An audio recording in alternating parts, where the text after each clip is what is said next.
Peace, y'all. So today we're going to talk about why induction is a breach of spiritual contract. If you're considering being induced, you may want to listen up. I want to talk about why I personally consider induction a breach of contract on the spiritual level. Not between you and the hospital, but between the soul and the body. Because think about it. If it's a true emergency, that's different. I'm not talking about those moments when something is really wrong. I'm talking more so about when providers say, let's go ahead and schedule your induction for next Tuesday, and there's no real emergency. There's no high blood pressure, no gestational diabetes, no severe complications, just convenience. Now, if they say we need to get the baby out right now because there are red flags and your life or your baby's life is at risk, that's different.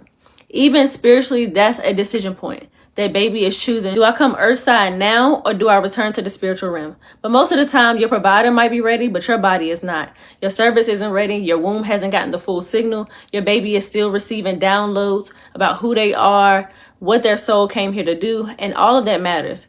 There's a contract that's happening between your body, your baby, and the divine. And when you induce before that contract is complete, especially when it's not medically necessary, you're interrupting those final downloads. You're interfering with the spiritual encoding of their purpose, their alignment, and their sacred arrival.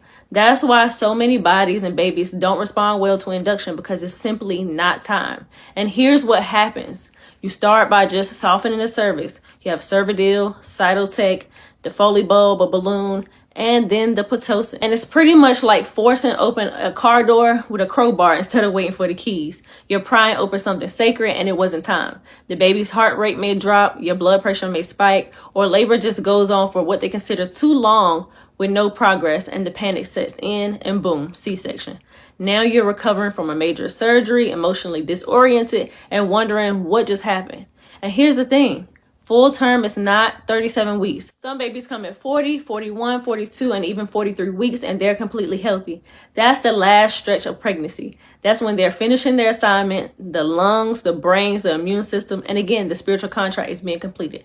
So I get it. You're tired, you're ready, but that does not mean your baby is. Unless there is a real reason to force things, slow down. Don't rush the sacred. You're bringing forth a soul, and that soul deserves the full experience.